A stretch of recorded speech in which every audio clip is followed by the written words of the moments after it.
Pagi para saudara seiman yang terkasih dalam Kristus. Hari ini kita bertemu kembali untuk sedikit merenungkan dan melihat tema yang kebetulan sesuai dengan penanggalan liturgis hari ini tentang persekutuan para kudus atau Communio Sanctorum. Ya.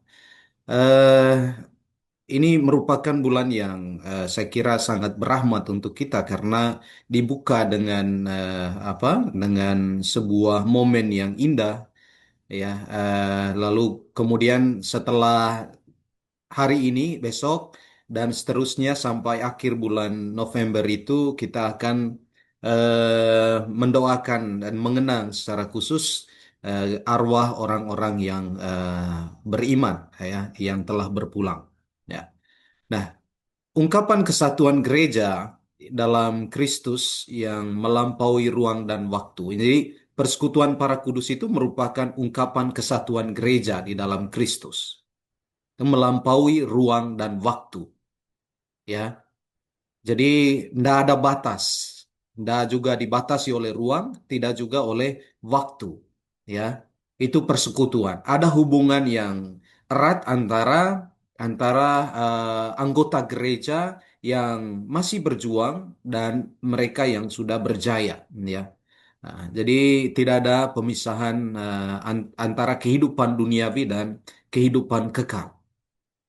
Dan persekutuan para kudus ini mengingatkan kita akan keterikatan kita dalam sebuah keluarga rohani. Ya, kita menyebutnya sebagai sebuah keluarga. Ada hubungan relasi yang tak terpisahkan, ya, antara kita dengan mereka yang sudah menikmati kehidupan kekal. Tetapi juga mencakup harapan, penghiburan dan panggilan untuk menjalani hidup dalam persekutuan Allah dengan Allah dan sesama, ya. Jadi ada harapan tapi panggilan, ya. Panggilan untuk menjalani hidup dalam persekutuan ini. Ya. Kita yang masih berjuang dengan mereka yang memiliki pengharapan bahwa pada suatu ketika kita akan mengalami kehidupan yang sama seperti yang dialami oleh sahabat atau saudara-saudari kita yang telah mengalami kehidupan yang kekal, ya, setelah kehidupan di dunia ini, ya. Kemudian ada komunion itu sendiri, ya, berarti partisipasi bersama dalam kesatuan yang mendalam dalam kekudusan. Partisipasi. Kita berpartisipasi. Kita berpartisipasi untuk mereka yang telah berpulang, tetapi masih mengalami atau menjalani pemurnian.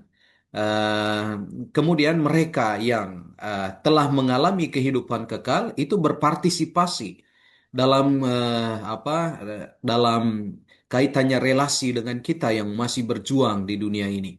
Ya, itu partisipasinya. Ada kesalingan untuk memberi, ya, memberi apa yang dapat kita lakukan, ya. Nah, kita memberi untuk mereka yang telah berpulang, tapi mereka yang telah berpulang dan mengalami kehidupan dalam kejayaan atau kekudusan itu juga sama para saudara, ya, akan memberi sesuatu apa yang kita perlukan selama kita hidup di dunia ini, ya. Dan ini merupakan ikatan spiritual yang menyatukan semua umat beriman, ya, baik yang hidup maupun yang telah meninggal dalam Kristus dan jiwanya masih di api penyucian, menjalani pemurnian dan yang telah mencapai surga. Ikatan spiritual ini yang menyatukan kita. Sehingga ini bukan melulu tentang kewajiban bahwa saya perlu mendoakan mereka yang sudah meninggal, ya, supaya mereka bisa masuk surga, ya. Tetapi ini merupakan sebuah katakanlah benih yang telah ditanamkan di dalam hati kita masing-masing, di dalam diri kita masing-masing, dan kita mencoba untuk menghidupinya, bahkan sampai ke kehidupan kita di di dalam kemuliaan kekal itu, ya. Jadi tidak akan berhenti pada ruang dan waktu tertentu, ya, karena kalau kita mengatakan kematian itu memisahkan kita dengan yang lain, tidak. Kematian itu hanya merupakan fase atau pintu untuk memasuki sebuah kehidupan yang baru, tapi dengan sebuah cara yang sedikit berbeda, para saudara. Ya, Hmm, oke. Nah, ini persekutuan para kudus ini ada tiga apa hal yang kita sudah ketahui. Kalau bicara tentang persekutuan para kudus itu berarti berbicara tentang tiga gereja, ya. Ada gereja yang mulia, gereja juang, dan gereja yang menderita. Gereja mulia itu adalah persekutuan ada orang-orang suci di surga yang telah mengalami pemurnian dari api penyucian itu, atau mereka yang selama hidupnya itu hidup berkenan di hadapan Allah, dan mereka sekarang menikmati, ya, buah dari apa yang telah mereka perjuangkan selama berada di gereja juang ini, ya. Itu para kudus nih, ya, para saudara. Kita sudah tahu itu, saya kira. Ya. Kemudian ada gereja juang itu umat beriman di bumi yang sedang berjuang menghayati Injil. Nah, kita-kita ini yang masih diberi kesempatan untuk menghayati Injil itu semampu kita. Jadi ini waktu yang Tuhan siap dan berikan kepada kita untuk menghayati pesan-pesan Injil. Ya. Nah, kemudian gereja menderita itu jiwa-jiwa yang disucikan setelah kematian untuk memasuki kemuliaan surgawi. Jadi orang-orang yang saat ini berada di api penyucian itu kita sebut sebagai gereja menderita. Ini sifatnya sementara, ya, sifatnya sementara. Setelah mengalami pemurnian itu, baru mereka akan masuki yang namanya gereja mulia itu, ya. Nah, doktrin ini penting para saudara karena menunjukkan kepada kita bahwa kehidupan Kristen itu bukanlah perjalanan yang menyendiri, ya. Jadi bukan bukan perjalanan kita seorang diri, tapi kita ada dalam sebuah kebersamaan, gitu, ya. Nah, kita ditemani oleh komunitas kekal yang bersinggungan dengan kita, ya. Ya. Komunitas kekal yang berhubungan dengan kita, yang memberi kita inspirasi dan membantu kita maju menuju kepada kekudusan. Ini uh, Potong dua tiga tekniknya. OD. Hmm, Arah segera memindahkan parkir kendaraan. hmm, Oke.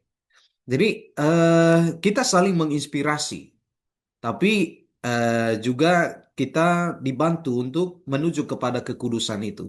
Dari dunia, dari gereja juang saat ini, kita memandang jauh ke ke depan, para saudara, ke gereja mulia itu, memperhatikan dan merefleksikan, ya, apa yang telah dihidupi oleh orang-orang yang sudah hidup dalam gereja mulia ini, ya. Nah, mereka dulu adalah orang-orang yang sama seperti kita, berjuang selama kita hidup di dunia ini, menghayati nilai-nilai Injil, ya. Dengan keutamaan-keutamaan yang mereka miliki selama di dunia ini, itulah yang membawa mereka mengalami kemuliaan bersama dengan Bapa di surga. Dan ini yang menginspirasi kita kemudian. Kita memandang misalnya ada Teresa dari Avila, Teresia dari Kalkuta, Teresa dari Avila, Yohanes dari Salib. Dari sini kita memandang dan melihat mereka yang saat ini sudah duduk bersama dengan Allah dalam persekutuan para kudus di gereja mulia, dan pada saatnya itu kita berharap akan berada bersama dengan mereka.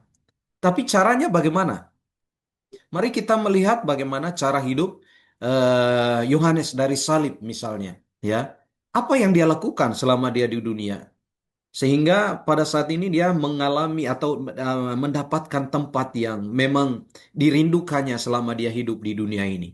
Oke, dia menjaga seluruh kekudusan hidupnya selama di dunia, menjaga melatih praktek askese dan lain sebagainya, ya, untuk membantu dia Ya, melawan dokter ya. segala keinginan-keinginan daging, dan itu yang mengantar dia masuk ke dalam gereja mulia itu, ya. Jadi kita saling menginspirasi para saudara, ya. Inspirasi inilah yang kemudian kita pelajari setiap kali itu, ya, dari orang-orang yang sudah berada di gereja mulia itu. Nah, kita melihat dasar Alkitabiahnya, ya, persekutuan para kudus. Yang pertama yang saya dapatkan itu dari Roma bab 12 ayat 4 sampai 5. Itu kata Paulus dia misalnya dalam apa? Dalam Roma itu. Sebab sama seperti pada satu tubuh, kita mempunyai banyak anggota. Tetapi tidak semua anggota itu mempunyai tugas yang sama. Demikian juga kita, walaupun banyak, adalah satu tubuh di dalam Kristus. Tetapi kita masing-masing adalah anggota yang seorang terhadap yang lain. Nah, ini ya, gereja sebagai persekutuan pertama sekali terbentuk oleh pertemuan-pertemuan pribadi-pribadi yang beriman kepada Kristus. Kita ada komunitas ya. Gereja itu adalah sebuah komunitas. Ya, kenapa Paulus menggunakan apa gambaran tubuh ya untuk menunjukkan inilah gereja. Ada kepalanya yakni Kristus dan kita adalah anggota-anggotanya. Dan Paulus juga mengatakan kalau satu anggota itu sakit, maka yang lain juga itu ikut menderita. Kalau yang lain itu apa bahagia atau mengalami sukacita, maka yang lain juga itu akan ikut bersukacita. Sehingga tanggung jawabnya itu para saudara bukan hanya urusan, ternyata keselamatan itu bukan soal urusan saya pribadi yang masuk surga. Tapi kehadiran saya itu juga akan membantu sesama saya untuk mengalami kebahagiaan dan sukacita yang kita kita rindukan itu. Kalau ada yang mengatakan ya saat ini saya memang seorang Katolik tapi tidak perlu saya datang ke gereja. Ya, bagaimana dia bisa membangun persekutuan? Ya, karena sebagai anggota gereja dia bertanggung jawab untuk juga memikirkan keselamatan yang lain. Jadi kita satu dalam tubuh Kristus. Dan kesatuan itu tidak hanya berlangsung selama kita di dunia ini, tapi terus akan berlanjut sampai kepada kekekalan itu. Ya. Kemudian, oke. Jadi bagian ini menunjukkan bahwa orang Kristen bersatu sebagai satu organisme, di mana setiap anggota memiliki peran yang unik tetapi saling bergantung. Saya dengan keunikan yang saya miliki, keutamaan itu yang mungkin akan membantu yang lain. Tapi saya tidak bisa melupa atau mengabaikan bahwa yang lain juga dihadirkan Allah dengan keunikannya apa di tengah-tengah gereja supaya saya bisa mengecap sesuatu darinya. Ya, di sini saya memang adalah seorang imam yang ditabiskan, ya, memimpin perayaan Ekaristi dan menjadi gembala tentu saja. Tapi tidak bisa menutup mata bahwa ada Pak Kusnan di sini, ya, ada kemudian ibu-ibu yang lain, ada Ibu Maria Prapti di sini, ya, yang hadir tampil sebagai seorang yang menghayati pembaptisannya itu dengan keutamaan-keutamaan yang unik yang hanya dimiliki oleh oleh pribadi-pribadi tertentu, ya. Sehingga ada yang di sini yang punya kemampuan untuk bisa memberikan refleksi yang indah, tapi ada juga yang punya waktu yang sangat luas untuk menemani atau hadir bagi sesamanya. Itu merupakan keutamaan atau apa talenta yang Tuhan Tuhan perkaya bagi kita sekalian para saudara. Ya, kita menjadi menjadi sebuah komunitas yang sangat indah, ya. Nah, dan perantaran para kudus. Maka dalam Wahyu bab 8 ayat 3, datanglah seorang malaikat lain dan ia pergi berdiri dekat mesbah dengan sebuah pendupaan emas. Dan kepadanya diberikan banyak kemenyan untuk dipersembahkannya bersama-sama dengan doa semua orang kudus di atas mesbah emas di hadapan tahta itu. Ini gambaran para saudara ya. Dalam Wahyu bab 8 ayat 3 ada sebuah penglihatan ya bahwa orang-orang kudus itu membantu kita anggota-anggota gereja atau satu persekutuan Communio Sanctorum ini tadi itu dengan doa-doa mereka. Apa yang mereka lakukan setiap kali? Mereka akan mempersembahkan ya apa puji-pujian kepada Allah. Ya, doa-doa kita itu diantarkannya ya kepada Bapa ya. Ini gambarannya sangat jelas di sini ya. Di depan mesbah emas dipersembahkanlah dupa ya kemudian nyanyian dan puji-pujian. Nyanyian mereka itu juga adalah nyanyian kita, ya. Ada sebuah itu, eh, para saudara. Kalau menghayati Ekaristi itu kita tahu pada saat kapan misalnya itu Ekaristi itu menjadi sebuah gambaran yang sangat jelas tentang Communio Sanctorum ini, ya. Nah, misalnya tentang ini pada saat Kudus itu, ya.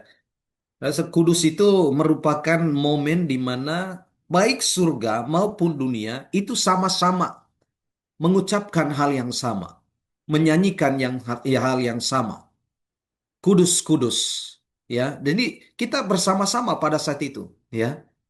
Para malaikat bernyanyi, kita pun ikut bernyanyi. Apa yang kita nyanyikan? Kita menyanyikan pujian dan kemuliaan bagi Allah, ya, yang duduk di tempat yang maha tinggi. Sehingga kalau pada saat kudus itu, para saudara-saudara sedang bernyanyi bersama para malaikat, ya. Kita sedang bernyanyi dengan orang-orang kudus pada saat itu. Ya. Gegap gempita di surga itu menjadi gegap gempita kita di dunia juga, ya. Yang pada saat yang bersamaan memberikan pujian dan kidung itu bagi bagi Allah, ya. Nah, kitab Wahyu memberitahu kita bahwa orang kudus mempersembahkan doa-doa kita kepada Tuhan. Orang kudus di surga menjadi perantara bagi kita di hadapan tahta Tuhan. Dan di sana kita lihat Maria itu berdiri paling depan. Ya, karena dia sebagai pengantara bagi doa-doa kita. Itu yang dilakukan Maria pada saat ini. Dia mempersembahkan doa-doa kita. Ya. Nah, kemudian ada Yohanes bab 11 ayat 25 sampai 26. Persekutuan dengan mereka yang telah meninggal. Dan mereka yang percaya kepadanya tidak akan mati selama-lamanya. Kematian bukanlah akhir, ya. Kematian tidak membatasi relasi kita dengan orang-orang yang kita kasihi, yang hidupnya telah selesai di dunia ini. Tetapi ada sebuah relasi yang berkelanjutan yang terjadi antara kita dengan orang-orang yang telah meninggal. Karena dalam Yohanes dikatakan mereka yang percaya tidak akan mati selama-lamanya. Badan boleh badan boleh mengalami kehancuran dan akan kembali menjadi tanah. Tetapi tentang relasi spiritual itu tidak akan terhenti karena kematian.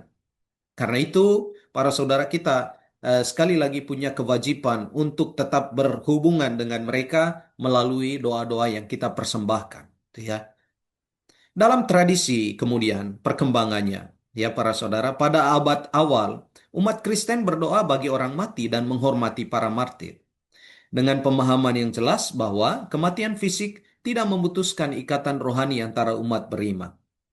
Agustinus menggambarkan persekutuan para kudus sebagai kesatuan dalam kasih yang menghubungkan semua anggota gereja, baik yang hidup maupun yang telah meninggal dalam Kristus. Persekutuan kasih, ya. Kemudian pada abad pertengahan ajaran ini diformalkan dalam teologi Katolik, menekankan kemampuan para kudus untuk menjadi perantara bagi yang hidup dan kekuatan doa kita untuk membantu jiwa-jiwa di api penyucian. Jadi ada tahap-tahap perkembangan teologi dalam memahami persekutuan para kudus ini, para saudara. Ya. Nah, kemudian kan dalam dalam waktu-waktu terakhir ini ada komunitas-komunitas tertentu yang hendak menghapus atau hendak menghilangkan api penyucian atau gereja yang sedang menderita itu dari Communio Sanctorum ini, ya. Nah, tapi kita tetap, ya para saudara, Konsili Vatikan kedua menegaskan kembali ajaran ini, mengingatkan kita bahwa kita dipanggil untuk kekudusan dan bahwa persekutuan para kudus mencerminkan kesatuan yang hakiki yang Allah inginkan bagi seluruh umat manusia. Itu persekutuan para kudus ini. Allah menginginkan itu. Bukan kita yang bukan kita yang pertama-tama, tapi Allah yang menginginkan supaya persekutuan itu tetap terjaga. Karena kita berasal dari Allah, ya, berasal dari Allah dan Allah yang telah menjadikan kita, para saudara, ya. Oke. Nah, sekarang kita melihat itu relevansi teologisnya. Apa sih relevansi teologisnya untuk kita dari apa? Dari Communio Sanctorum ini. Tentu yang pertama panggilan untuk bersatu dalam Kristus. Persekutuan Orang Kudus mengingatkan kita bahwa meskipun kita adalah individu, kita terhubung erat dalam Kristus. Ini berarti tindakan kita mempengaruhi seluruh gereja, kebaikan yang kita lakukan, menguatkan seluruh tubuh dan dosa melemahkannya. Ini panggilan untuk bersatu di dalam Kristus. Kita orang yang masih hidup, mereka yang sudah meninggal dan mengalami kemuliaan, ya. Kemudian yang kedua, jadilah sumber penghiburan dalam penderitaan. Mengetahui bahwa kita tidak sendirian dalam iman, kita dapat menjadi sumber kekuatan, terutama di masa-masa sulit. Orang kudus di surga bersyafaat bagi kita, dan doa-doa kita untuk jiwa yang telah meninggal agar kita tetap bersatu dengan mereka dalam kasih. Kita menjadikan diri kita itu sebagai sumber penghiburan.